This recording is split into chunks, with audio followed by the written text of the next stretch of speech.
Tata cara wudhu ini yang intinya itu telah dijelaskan oleh Allah Subhanahu wa taala, telah ditegaskan oleh Allah Subhanahu wa taala di dalam surat Al-Maidah ayat 6. Jadi ini bagian-bagian pokok dari berwudu, ya, dari ibadah wudu kita. Yang kemudian inilah yang kemudian disepakati oleh para ulama menjadi rukun wudu. Ya, di dalam surat Al-Maidah ayat 6 Allah Subhanahu wa taala berfirman, A'udzubillahi minasyaitonir rajim.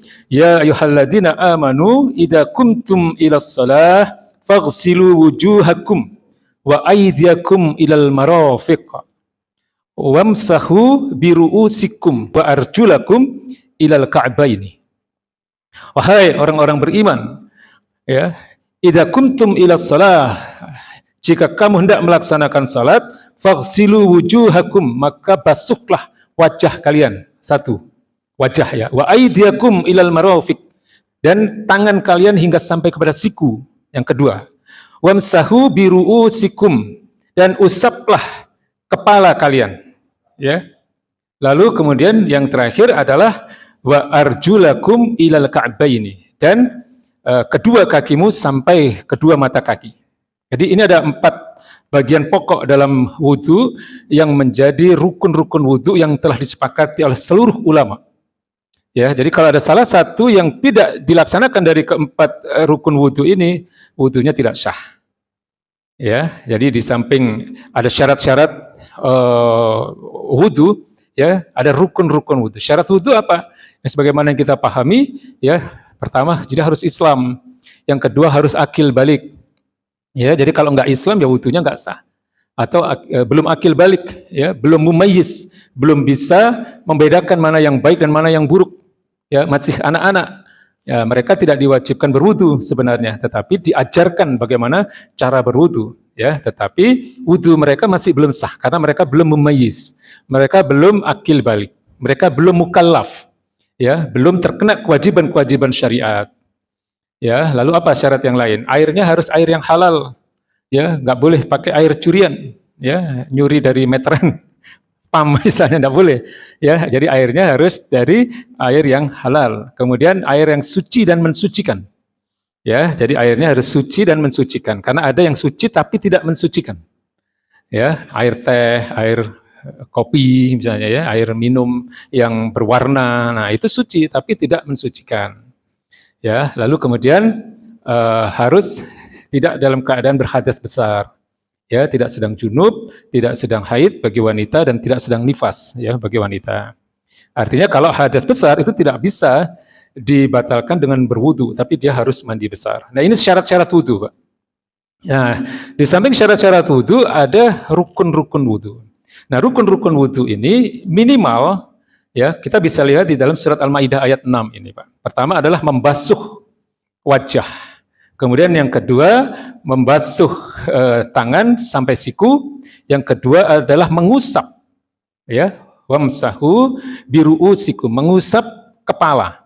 Nah, dalam hal ini, dalam mengusap kepala ini ada perbedaan nanti memang di kalangan para ulama. Sebagian mensyaratkan harus seluruhnya, ya. Nah, sebagian lagi tidak mensyaratkan seluruhnya, cukup dengan sebagian dari kepala saja. Ya, karena ada huruf ba di sini, biru'usikum.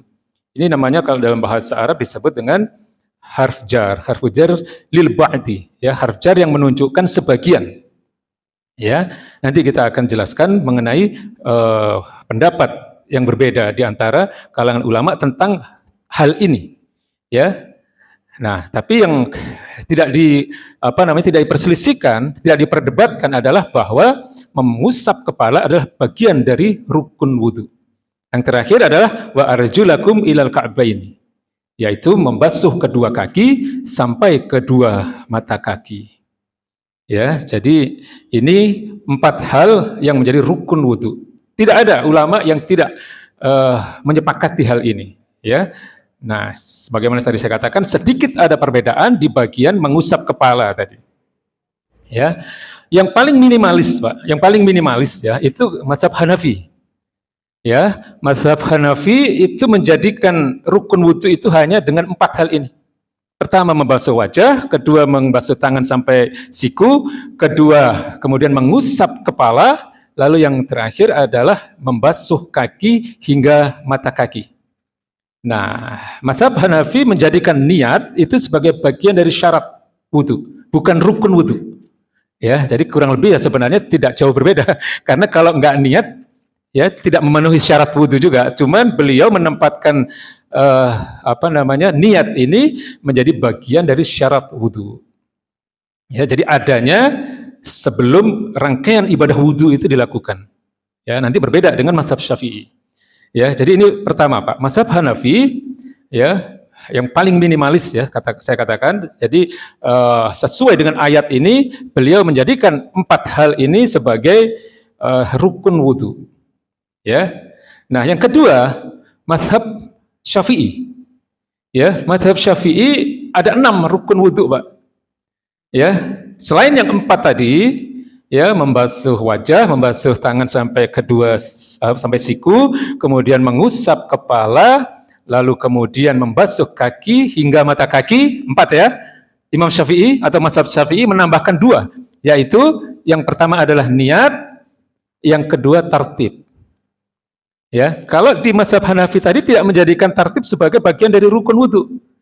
Jadi kalau tidak tertib, ya mazhab Hanafi masih mensyahkan, ya masih menghukumi syah seseorang yang wudu tanpa tartib, tidak berurutan. Tapi kalau dalam mazhab Syafi'i harus tartib karena ini menjadi bagian dari rukun wudu. Ya, jadi kalau mazhab Syafi'i ada 6. Ya, yang 4 tadi sebagaimana yang disebutkan dalam surat Al-Maidah ayat 6 ditambah 2, yaitu 1 tadi apa? Niat, yang kedua tartib, harus tartib. Nah, persamaan antara mazhab Hanafi dengan mazhab Syafi'i adalah di dalam persoalan mengusap kepala. Ya, wamsahu biru'usikum. Ya, kedua mazhab ini memaknai sama, yaitu apa? Yang dimaksud dengan wamsahu biru'usikum itu adalah mengusap sebagian kepala. Ya, sebagian kepala. Perbedaannya, mazhab Hanafi mensyaratkan harus 1/4 bagian dari kepala. Paham ya? 1/4 bagian dari kepala. Karena apa? Karena ada satu hadis yang menerangkan bahwa ada seorang sahabat yang menyaksikan Rasulullah berwudu, ketika beliau mengusap kepala, itu mengusap bagian dari ubun-ubun. Ya, nah ubun-ubun ini dimaknai kurang lebih 1/4 bagian kepala. Ini mazhab Hanafi, Pak. Nah, kalau mazhab Syafi'i tidak mensyaratkan harus 1/4 atau berapa. Artinya asal dipercikin air saja sudah sah wudunya. Ya, sehingga dikatakan katakanlah minimal mengenai 3 helai rambut saja itu sudah sah. Ya, bagian dari hal mengusap kepala ini. Ya, tapi sama-sama keduanya memaknai wamsahu biru'usikum ini adalah mengusap sebagian kepala, tidak seluruhnya. Paham ya, Pak ya? Nah, jadi yang mau menjalankan sebagaimana mazhab Hanafi bagus, mazhab Syafi'i juga bagus, dua-duanya bagus. Nah, yang ketiga adalah berdasarkan apa yang menjadi pemahaman mazhab Maliki. Nah, di dalam mazhab Maliki ini ada perbedaan yang agak beda ya, agak jelas ya. Karena apa? Yang pertama, dalam 5 hal tadi, yaitu 4 yang ada disebutkan dalam Al-Maidah ayat 6 plus niat, ya itu tidak berbeda dengan mazhab Syafi'i. Tetapi mazhab Maliki berbeda dalam persoalan tartib. Ya, tartib ini sebagian ulama Maliki menjadikan tartib itu sebagai rukun wudu dan sebagian yang lain tidak menjadikan rukun wudu. Paham ya, Pak ya? Ya. Jadi tertib itu di dalam kalangan mazhab Maliki itu masih terjadi perbedaan. Sebagian menjadikan tertib itu sebagai bagian dari rukun wudu dan sebagian lain tidak menjadikan bagian dari rukun wudu. Ya, tetapi ada 2 poin tambahan yang menjadi rukun wudu di dalam mazhab Maliki. Yang pertama apa? Yang disebut dengan mualat. Mualat itu apa? Mualat itu berkesinambungan.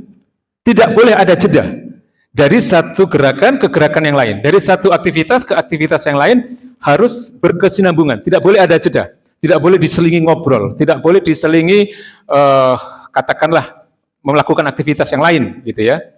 Nah, ini mazhab Maliki, Pak. Dan ada satu hal yang tidak ada di dalam mazhab yang lain yang dijadikan rukun di dalam mazhab Maliki, yaitu apa yang disebut dengan ad-dalku. Ad-dalku itu apa? Menggosok. Jadi harus disertai dengan menggosok. Ini mazhab Maliki ya. Jadi ketika katakanlah membasuh tangan sampai siku, itu tidak boleh hanya dengan disiram air saja. Ya, tapi kalau mazhab Hanafi dan mazhab Syafi'i masih memperbolehkan. Yang penting basah dari jari sampai ke siku. Ya. Atau di dalam mazhab Syafi'i, mazhab Hanafi boleh. Tapi di dalam mazhab Maliki ada satu rukun yang harus dikerjakan, yaitu apa yang disebut dengan ad-dalku. Ad-dalku itu apa? Ad-dalku itu harus digosok. Sebagaimana misalnya kalau untuk bagian wajah tidak boleh hanya dikenai air saja. Ya, tapi harus ada aktivitas menggosok, ad-dalku. Ya, termasuk bagian kaki misalnya. Ya. Sampai sini paham ya? Nah, satu lagi perbedaan yang agak mencolok ya dengan mazhab Hanafi dan mazhab Syafi'i, di dalam mazhab Maliki, di dalam persoalan mengusap kepala, beliau mensyaratkan harus seluruhnya. Ya, tidak sebagian. Jadi, wamsahu biru'usikum itu beliau maknai membasuh seluruh kepala. Ya, jadi kurang lebih mungkin gerakannya begini. Dari depan ke belakang, lalu dikembalikan dari belakang ke depan. Ya, nah ini cukup satu kali. Nanti ada penjelasan mana yang harus 3 kali, mana yang 1 kali. Ya, jadi ini mazhab Maliki. Sampai sini paham ya Pak? Ada 3 sudah kan? Mazhab Hanafi, mazhab Syafi'i, dan mazhab Maliki. Ya, jadi mazhab Maliki berarti ada berapa rukun wudhunya tadi? Ya. Nah, 7 atau 8, karena tartib masih menjadi perbedaan pandangan. Tapi yang jelas pasti ada 7, yaitu membasuh wajah, membasuh tangan sampai siku, kemudian mengusap kepala, kemudian membasuh kaki sampai mata kaki, kemudian niat, ya harus ada niat di dalam aktivitas berwudu itu, ya rukun wudu sebagian diantaranya adalah niat. Kemudian yang keenam apa? Mualat. Mualat itu berkesinambungan, ya tidak boleh ada jeda, ya. Lalu yang ketujuh adalah ad-dalku, ya harus dengan aktivitas menggosok, ya digosok, ya tangannya, kakinya, wajahnya dan seterusnya. Nah, adapun tentang tartib itu masih ada perbedaan di kalangan para ulama mazhab Maliki. Apakah itu sebagian ada yang menjadikan itu sebagai rukun wudu, ada yang tidak menjadikan sebagian rukun wudu. Ya, ada 3 sudah ya Pak ya. Nah, kalau mazhab Hambali ya, ini agak kompleks. Ya, karena cukup banyak perbedaan pandangan di kalangan ulama mazhab Hambali tentang mana bagian yang menjadi rukun wudu dan mana yang tidak menjadi rukun wudu. Di mazhab Hambali Pak, yang sudah pasti ada 5 yang sudah pasti mereka sepakati, yaitu yang 4 tadi yang ada di dalam Al-Maidah ayat 6, ya membasuh wajah, membasuh tangan sampai siku, mengusap kepala dan membasuh kaki sampai mata kaki, kemudian niat. Nah ini mereka bersepakat 5 ini adalah menjadi bagian dari rukun wudu. Adapun tertib misalnya itu ada sebagian yang menjadikan itu sebagai rukun, ada yang tidak. Kemudian mengenai mengusap kepala, ada yang mensyaratkan harus seluruhnya, ada yang mensyaratkan hanya cukup sebagian saja. Ya, kemudian ada yang menjadikan kalimat basmalah di depan itu menjadi rukun, ada sebagian yang tidak menjadikan sebagai rukun. Ya, jadi masih ada beberapa poin perbedaan di kalangan mazhab Hambali tentang mana yang menjadi rukun wudu dan mana yang tidak menjadi rukun wudu. Ya. Nah, kesimpulannya bagaimana sekarang? Kesimpulannya, Pak. Bapak mau ngikut yang mana? Itu terserah. Ya, terserah. Jadi kita memperkenalkan tentang persoalan fikih dan persoalan-persoalan cabang, ya, bahwa kalau ada orang berbeda dalam tata cara ibadah, belum tentu dia salah. Ya, belum tentu dia salah.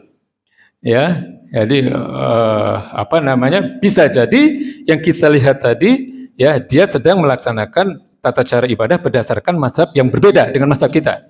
Cuman masalahnya kan kita ini sejak kecil tidak pernah diberitahu, jarang di antara kita ini yang dikasih tahu bahwa yang diajarkan kepada kita itu mayoritas adalah apa yang diajarkan oleh mazhab Syafi'i. Betul nggak? Ulama-ulama, guru-guru kita, pesantren-pesantren kita, ya sejak dulu sampai sekarang ini mayoritas, ya termasuk di seluruh negara-negara di Asia Tenggara, mayoritas itu mengajarkan apa yang menjadi mazhab Syafi'i, Pak.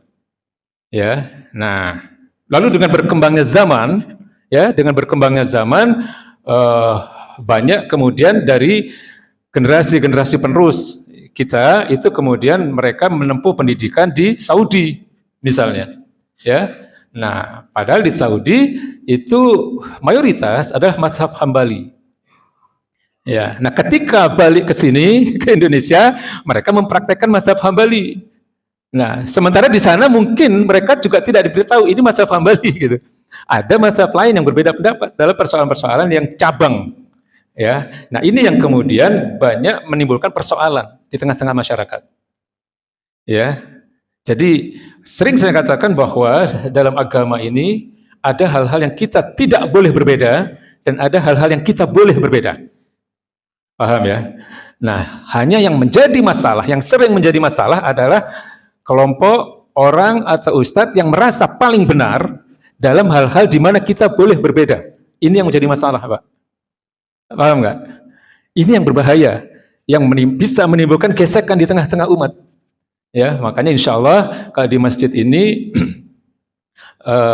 sebenarnya kalau etika ya Pak ya, kalau kita ngomong berdasarkan etika ya, kalau kita katakanlah diminta untuk menjadi imam di satu wilayah atau di satu masjid, ya jalankan apa yang menjadi kebiasaan di masjid itu.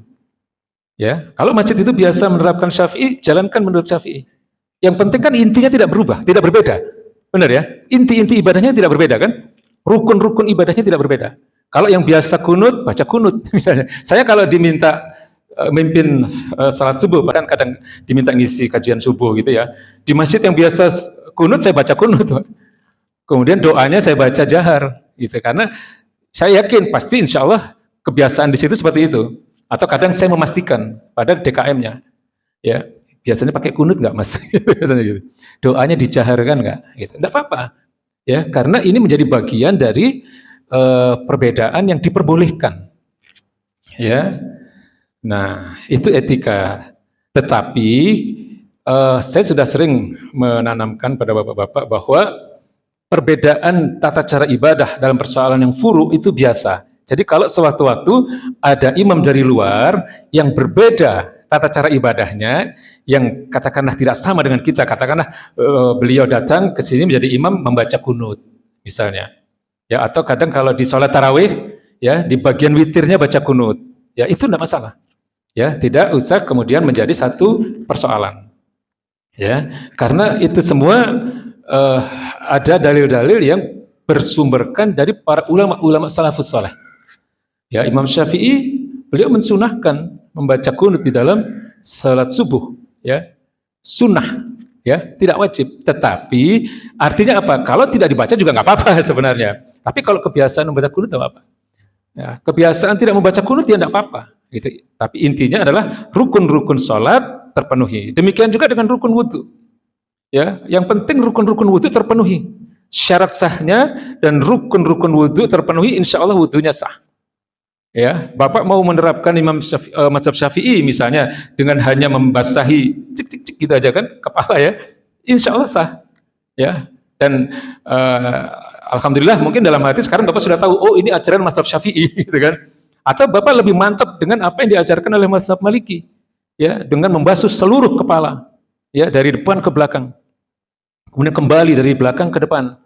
Misalnya dengan itu Bapak merasa wudhunya lebih mantap, tidak apa-apa.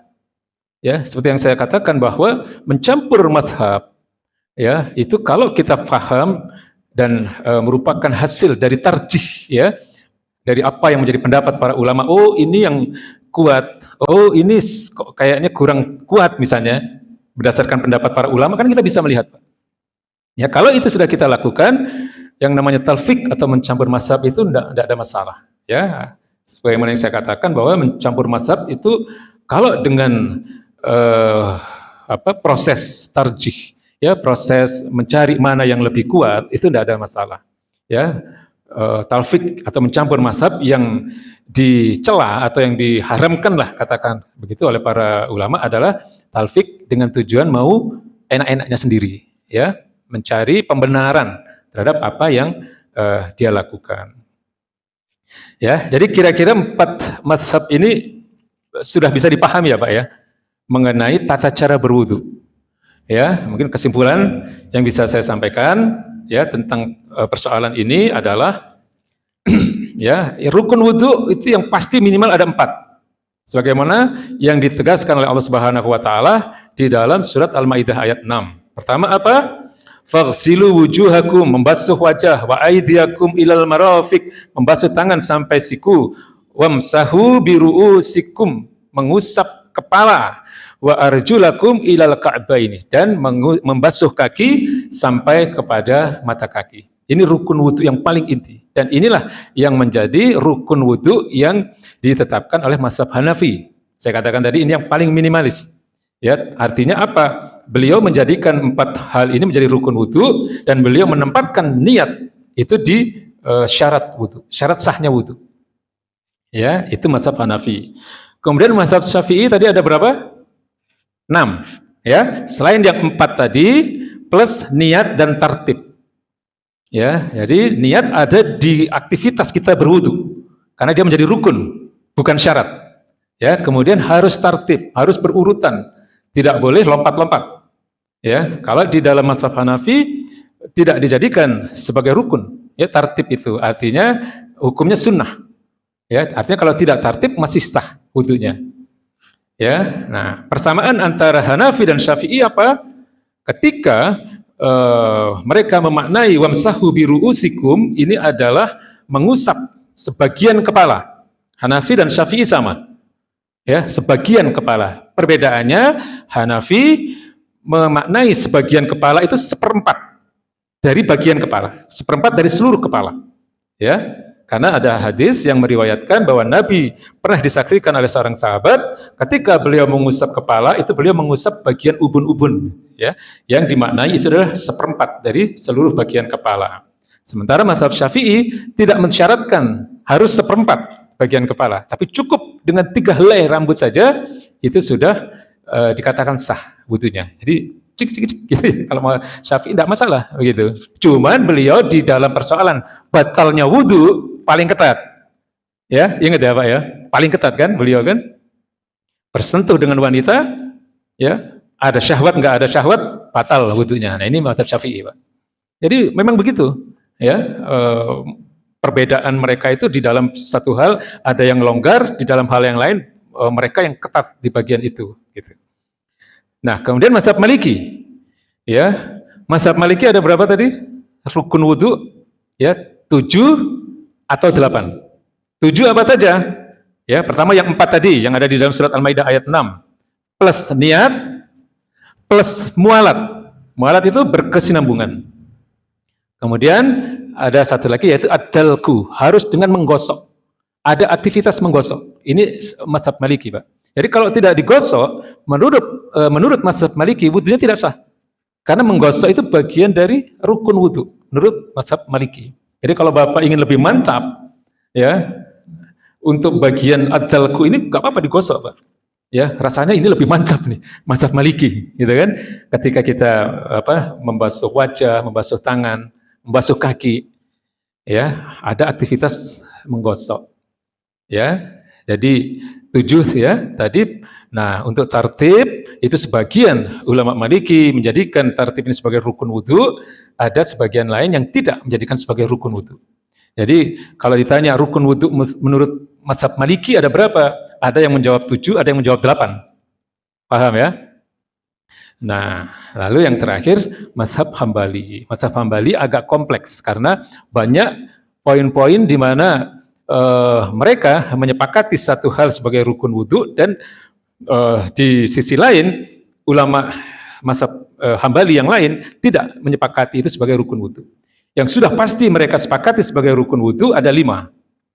Ya, 4 yang tadi dijelaskan dalam Al-Maidah ayat 6, ya, wajah, tangan sampai siku, kemudian mengusap kepala dan kaki sampai mata kaki plus niat. Ini mereka tidak berbeda pendapat. Adapun tentang tartib, ada sebagian yang menjadikan sebagai rukun wudu, ada sebagian yang tidak menjadikan sebagai rukun wudu. Ya, kemudian mengusap kepala pun demikian. Ada yang sebagian memaknai itu harus seluruhnya, ada yang memaknai tidak harus seluruhnya, sebagian saja cukup. Ya, termasuk ada bismillah, membaca bismillah di awal. Kalau selain mazhab Hambali, semuanya menghukumi sunnah. Ya, artinya tidak sampai kepada fardu atau menjadi rukun dari wudu. Tetapi di dalam mazhab Hambali ada yang sebagian ulama mereka yang menjadikan membaca bismillah di awal ini sebagai rukun wudu. Ya, tapi tentu jauh lebih baik kita mengawali dengan bismillah. Ya, meskipun dengan pemahaman ini selain mazhab Hambali tidak mewajibkan. Paham ya, Pak ya? Jadi itu kira-kira apa yang bisa saya sampaikan tentang tata cara berwudu menurut 4 mazhab.